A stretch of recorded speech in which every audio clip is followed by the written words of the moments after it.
shall we move on? Shall we talk about... Let's talk about Superman, the extended sneak peek. We're talking about Superman.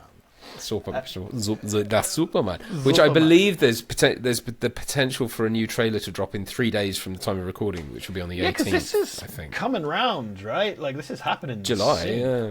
Oofed. I'm excited. I want a nice, fun Superman movie that's fun. That's what I want. Me too. Yeah. So, did you see the extendement? I mean, did. it's not as long as it's grafted onto a slightly different trailer.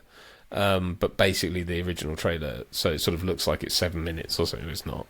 Yeah, it's because the actual thing's like 4.5 or 5. If that, I mean, it's not very long. But it obviously gives us, that more context to the Superman landing in the snow and kind of going to the Fortress of Solitude. I think we've gone back a little bit in a way, in that we used to get. I remember when they used to release opening scenes from films online on QuickTime or whatever, and when the internet was in black and white, kids.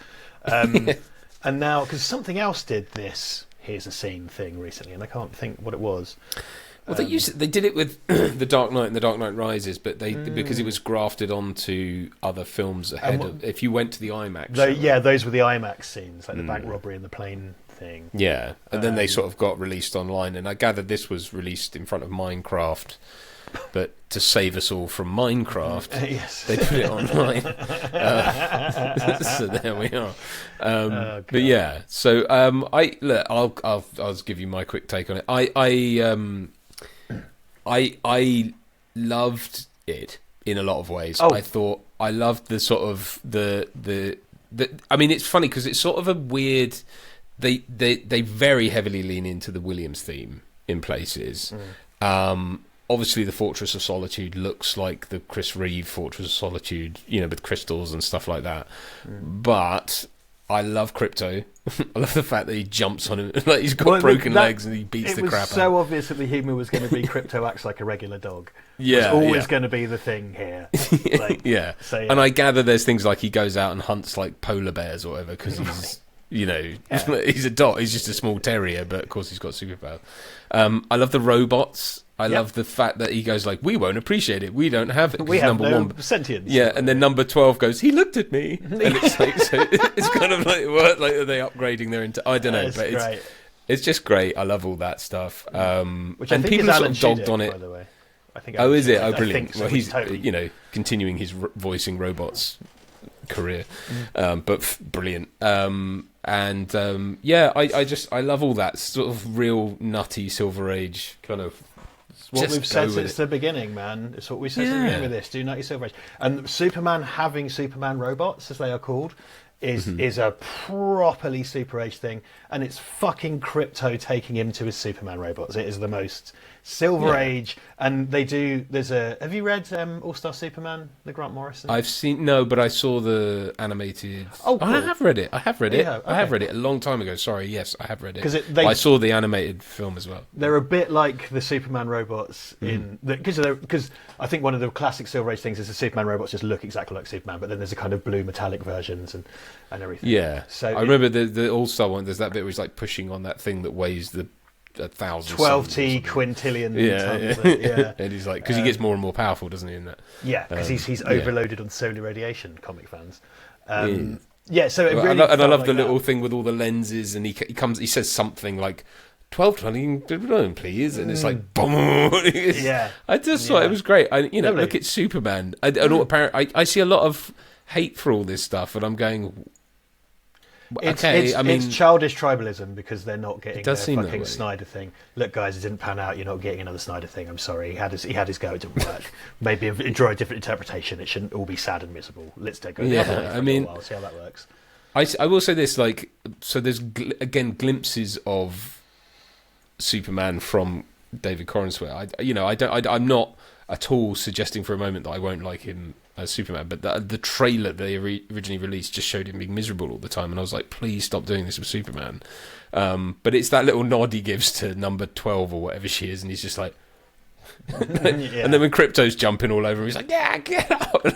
I honestly think they're just doing that to hide the babies, like keep the babies quiet, because they can't have him being nice God forbid. Yeah. And I kind of feel like they're perhaps hiding that because there's no way that he's actually mean and broody. I hope not. No, dude, there's no version of it. I would be utterly stunned if, like, it was like, no, actually, it's like the Dark Knight Returns again and whatever. It'd be such a weird swerve as well. So, no, everything else is nice around him, but he's dreadful. Like, I don't think. Well, and also, I've seen people complain. I saw mutterings of, this is terrible, he looks weak. And you're like, you lot have been complaining about how overpowered Superman is for the last 2 decades. Oh my God. And it's just like, and now he's too weak. It's like, come on. Like, let's just get with the freaking man, he's going to, like, punch a monster into space. He's going to, like, don't worry about it. They're humanizing him. Imagine humanizing your alien protagonist that's immortal. What a strange thing to do. Someone complained the robot called him Superman and not Kal-El. Or oh, it's just get like... fucked. I'm sick of this shit, right? You can't... This is why we can't have nice things. And Superman is just like Star Wars and Batman and all that stuff where everyone's mental about it and weird and they have to go, oh, that's the wrong shade of red on his cape. The Pantone is off. Fuck off. Get a life. Enjoy things, for the love of God. I agree. I mean, and you just think, but this, you know, you look back to the time when everyone looks back, and as do I look back fondly, of course, on the Chris Reeve films, but, you know, I don't want them again. You know, it's kind of, I think the thing I would say for this, it seems like we're kind of getting that version of that character, but in a world that more befits. Because obviously, the Chris Reeve Superman, I think the character was right. And they put him in the sort of cynical world of the 70s, which fit, you know, because he stood out against that backdrop, which is brilliant. I don't think you can get away with doing that so much anymore, and I think in this one the world kind of more suits him. And I think audiences were not ready for this. If you released this in the 1970s, it'd be like, what the fuck? Like, audiences weren't ready. Now we've had, you know, as we talk about often, we're in probably the 26th year of a superhero craze that's probably started with X-Men or Blade or whatever you want to say. And people are ready now. They're ready for this stuff. They've had Guardians of the Galaxy and they've had 20 years of Marvel and they've had that. So you can do that now. You can do the wacky. And I don't think the world could have handled it. They put the character correct in that 70s cynical thing, which worked really well for it. But I mean, aside from the special effects challenges, I don't think the world was ready for like Brainiac or the Mortal City of Kandor or Mr. Mitzel, and you know, all that stuff. Whereas now they are. The audience have been primed for it. The audience is educated to that kind of stuff. They can take it. You know, there's a suggestion as well, because I gather they've started filming like a Lobo thing, and there's a Supergirl film, and I think there's a suggestion that Crypto is her dog, and that he's dog sitting, which is almost worse. Like, the gag will be that Crypto is a massive liability, and it turns out it's not even his dog. That's great. You know, I hope that's true. I mean, that's really good. So do I, because I just think, bearing in mind, I think there's sort of a bit of the Sam Raimi Spider-Man about this Superman as well, which I think is the kind of, you know, dealing with the day-to-day problems of a sort of, late 20s, early 30s guy trying to make a career for himself in a big city and have a relationship, and also being the savior of humanity, or, you know, that. I just think there's a lot of that, and people seem to have this weird thing of like, they watch a trailer and go like, this character's not fully formed, I'm throwing it in the bin. And it's like, well, maybe he goes on a journey and maybe he discovers, you know, some kind of, I mean, I'm not saying some kind of origin, development for the character, you mean? I wonder what we would call that in narrative storytelling in all films ever. Yeah. Well, the good ones. Again, this is why you can't have nice things. It makes me so mad. Superman brings out the fucking nutters. Like, I remember when we reviewed Man of Steel 100 years ago or whatever. There's one guy made a fake account in the name Kal-El and hounded me on every video I had on YouTube, questioning, well, you said this about Man of Steel and yet you contradicted yourself, and blah, blah, blah, and essentially digitally stalked me because I didn't like Man of Steel, and presumably thought that if he kept that up, I would go, oh yeah, I did like it, actually, you're right. You know, it just brings out the worst in people. I'm not trying to just play the fucking victim card. Superman brings out the worst in people, which is really ironic considering the message of the comics and the character. Well, I don't know that Superman has a moratorium on. I do think it's I just think people have to pick sides now, don't they? I think that's what the internet has done. And there's a lot of and politicians and corporations and people will lean into that because obviously divide and conquer. You get people on your side. That means they're loyal, even though you talk nonsense. On this platform, it's written all over the internet. On this platform, it gets clicks, right? Yeah. On this platform, it drives advertising and gets clicks. It's rage bait. Like people have said, like algorithms have been built up in order to maintain. The sort of innocent thing is that they've been built up to try and keep you there, and of course, what's going to keep you there is keeping you outraged.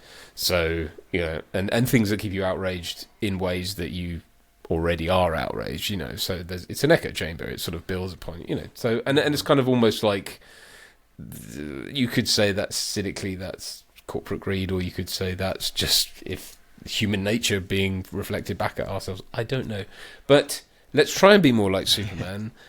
Whatever the fuck it is, just stop. All right, I'm 41 and my back hurts. I don't need people stalking me because I didn't like a film 10 years ago. Okay. Likewise, I too am 41 and I have children. And yes, toss. He's been up since 6 o'clock 5 days ago.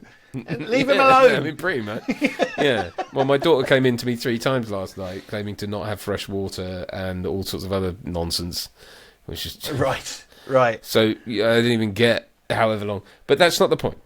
My point is, there are more important things than superheroes, and the fact is now that you have your pick of the frickin' litter. So if you love Henry Cavill's pantless wonder, go watch that shit. You've got all the versions you want.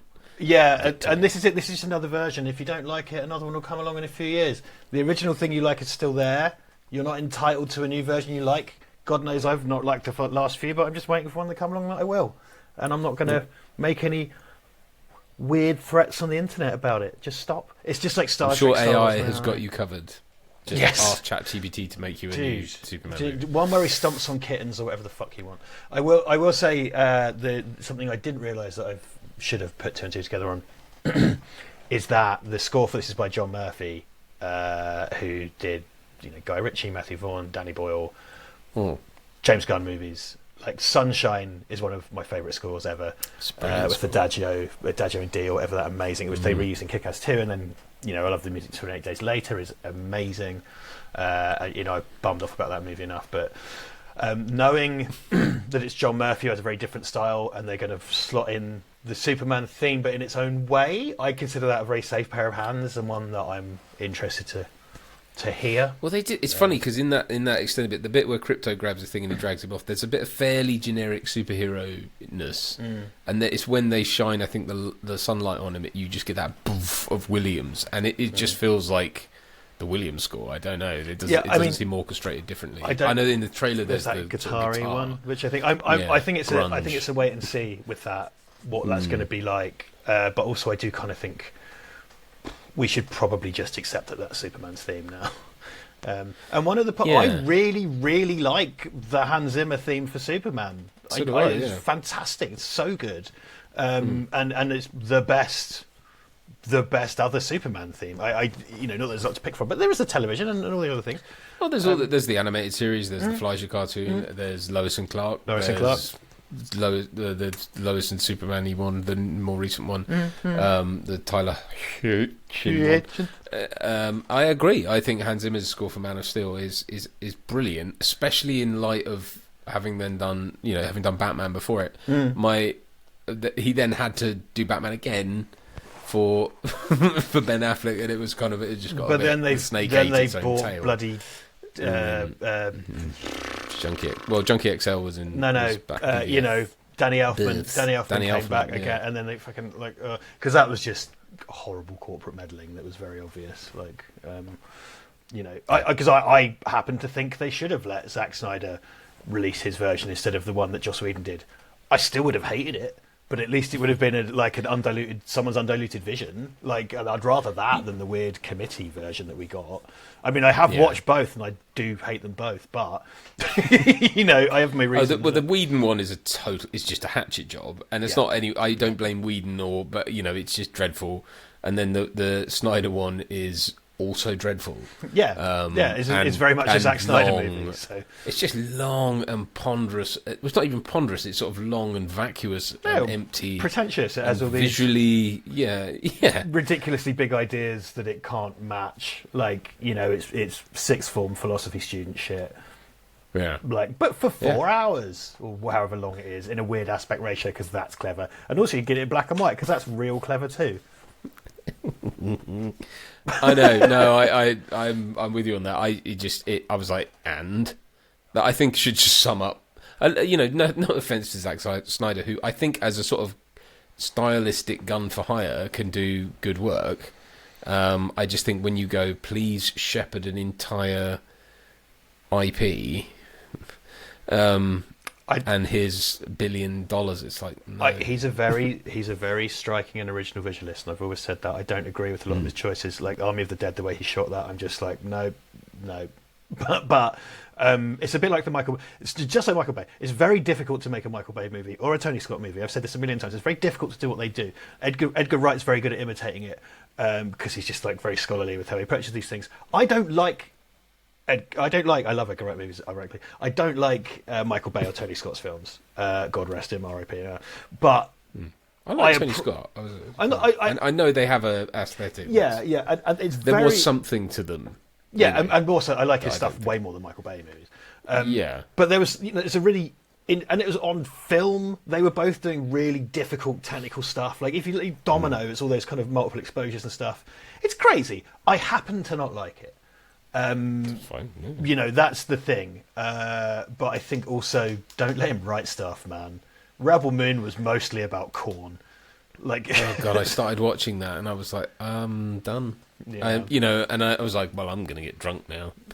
And I got drunk from the start. You see, that was my. Well, yeah. Some films are like that. It does take. It took a sober watching of Blade Runner for me to finally get it. But there we are. Anyway, that's Superman, and we'll see. There should be. I gather there's another trailer coming soon, so I guess we'll perhaps potentially talk about that. And we'll try. I don't know if you're going to be able to get out and watch it, but it would be good to review it when it comes out. But no, I will. I intend to. There's that, and obviously what we're about to talk about, Mission Impossible: Das Final Reckoning, which is coming out next month, believe it or not. So yes, no, I will. I shall endeavour to get some time to go and see it, if I can. Probably be the 9:14 a.m. showing or something. That's if cinemas still exist in a few months. Whereas I'm going to go on like a Tuesday afternoon when there's like no kids and I can just walk down the street because I'm a freelancer. So soz. Well, that's what I'm going to do too. Oh yeah, but I thought you're going to go like at 9 a.m. I shall go. Yeah, probably I'll have to drop my daughter at school and then go. There's our schedule, stalkers.